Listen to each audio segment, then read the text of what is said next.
যে শিক্ষক তোমাকে বলে না যে আশফুল নিয়ে গান বাজনা গাও, তালিবানি দাও, সম্মান হবে মৃত ব্যক্তির, ও মারা গেলে তোমরা সবাই ঢোল তবলা নিয়ে পৌঁছে যাও, প্রথম দিন থেকে সম্মান করো তাকে। বুঝি 50 বছর অপেক্ষা করার পর তুমি গান বাজনা বাজাও সম্মান করবা, ফ্রম দ্য ডে ওয়ান প্রথম থেকে করো তাকে সম্মান। আউযু বিল্লাহি মিনাশ শাইতানির রাজিম। হাট্টিমা টিম টিম শিখেছো তো বউ তাকে, এগুলো শিখবা কবে থেকে বলো? হাট্টিমা টিম টিম শিখো তো। আমি চিন্তা করি মাঝে মধ্যে হাট্টিমা টিম টিম এটা কি জানি, আল্লাহ জানে। এটা কি গরু ছাগল নাকি পাখি নাকি মানুষের মতো কিছু, এটা কি? তবে এটা দুটো শিং থাকবে, এটা ডিম পাড়বে, এতটুকু কনফার্ম আমরা।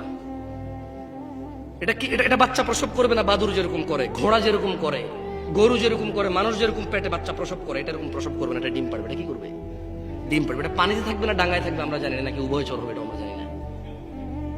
হয়তো 50 বছর পর দেখাও পেতে পারি হাট্টিমা টিমের, পেতেও পারি হয়তো। তবে তোমরা সেদিন চিনবা কিভাবে বলো তো? এটাকে দুটো শিং থাকবে, এটা ডিম পাড়বে।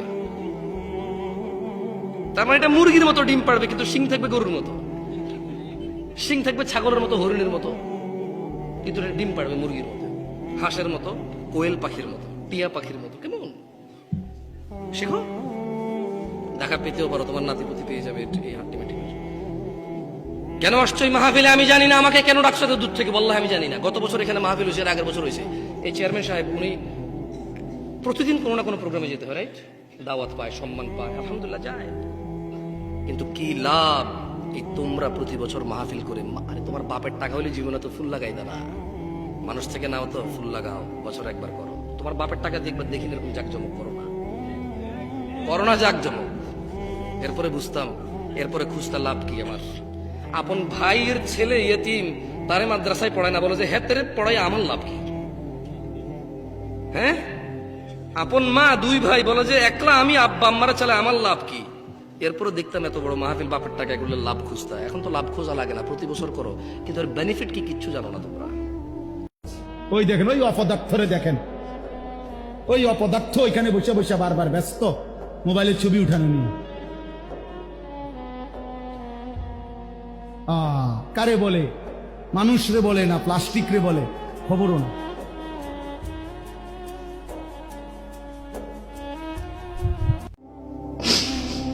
তুমি প্রেমিকার পিছনে ঘোরো, 15 বছর বয়স তোমার, 20 বছর 22 বছরে বাইক লাগবে তোমার। তোমার বাবা বিয়ে করা সত্ত্বেও সে তার যৌবন কাটাতে পারেনি তার বউয়ের সাথে, মানে তোমার মায়ের সাথে, তোমার জামা কাপড়ের ব্যবস্থার জন্য। তুমি বুঝো যুবক, তোমার বাবার বয়স এখন 40, সে তোমার মার কাছে আসলে আর অনুভূতি নেই, তার শক্তি কমে গেছে।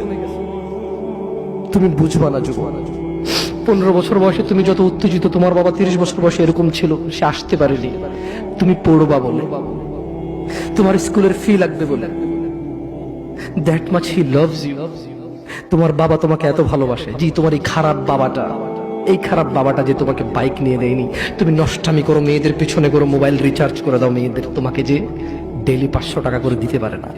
এই লোকটা যদি 60 বছর বয়স পায়, তার জীবনের 20টা বছর, সে এমন 20টা বছর, যে 20টা বছরে সে হাড় ভাঙা পরিশ্রম করতে পারত, করছে, তোমার মায়ের দেখা সে পায়। এমন মূল্যবান যৌবন 20টা বছর দিয়েছে, 50 বছর বয়সে দেশে আসছে। তুমি বিয়ে করে বউ নিয়ে আলাদা থাকো, তুমি বিয়ে করে শ্বশুর বাড়িতে যাও।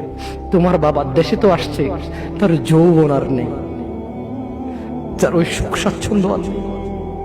তোমার যৌবন তৈরি করেছে তার যৌবন দিয়ে। এই মুহূর্তে কোটি টাকা দিলে কি সে যৌবন কিনতে পারবে? তোমাকে তোমার বাবা এত ভালোবাসে, আর আল্লাহ বলছে তোমার এই বাবা, যে বাবা ঘুষ খেয়ে তোমাকে মানুষ করার চেষ্টা করে বিদেশে পড়ালেখা করানোর, যে বাবা এই এলাকার চেয়ারম্যান হতেই হবে, না হলে নয়, এতগুলো মানুষের দায়িত্ব নিচ্ছে, অথচ সে নিজেও জানে দায়িত্ব পালনে সে ব্যর্থ হবে, শুধু তোমাকে R15 কিনে দেওয়ার জন্য, শুধু তোমাকে বিদেশে পড়ানোর জন্য। এত মূল্যবান, এত আদরের বাবা।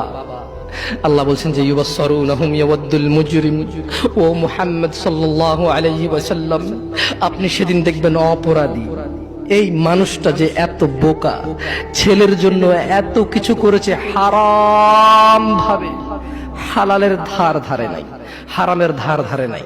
জি, আপনি আপনার ছেলেকে ভালোবাসছেন, শুধুমাত্র অপরাধী হয়ে মৃত্যুবরণ করার কারণে আপনি আল্লাহকে বলেন, ইয়া আল্লাহ, আব্দুল্লাহ রে নাও, জাহান্নামে ফেলো, আমাকে ছাড়ো। এই ভালোবাসা ছেলেকে বাসবে? এই ভালোবাসা বাসবে? ইন্না লিল্লাহি ওয়া ইন্না ইলাইহি রাজিউন।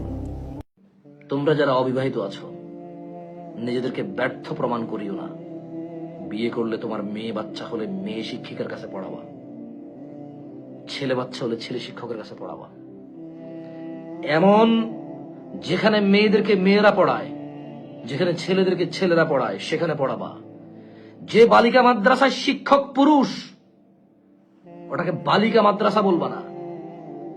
কারণ শিক্ষা জাতির মেরুদণ্ড হলে শিক্ষক ওই মেরুদণ্ডর কারিগর। মেয়েদেরকে, যুবতী মেয়েকে যুবক শিক্ষক পড়াবে পুরুষ, সামনাসামনি দাঁড়িয়ে দুষ্টামি করবে, তামাশা হাসি করবে।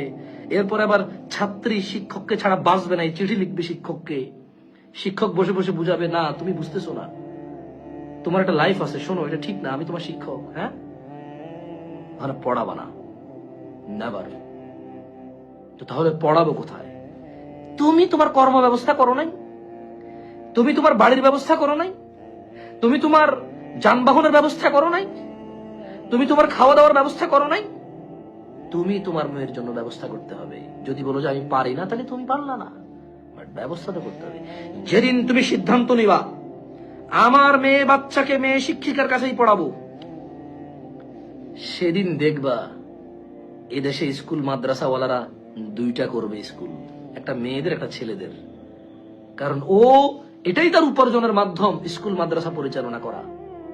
সো সে তার উপার্জনের কোনো খাত ছাড়বে না। তুমি যেভাবে চাইবা সেভাবে সে প্রতিষ্ঠান দাঁড় করাবে। আল্লাহ আমাদেরকে বুঝার তৌফিক দান করুন।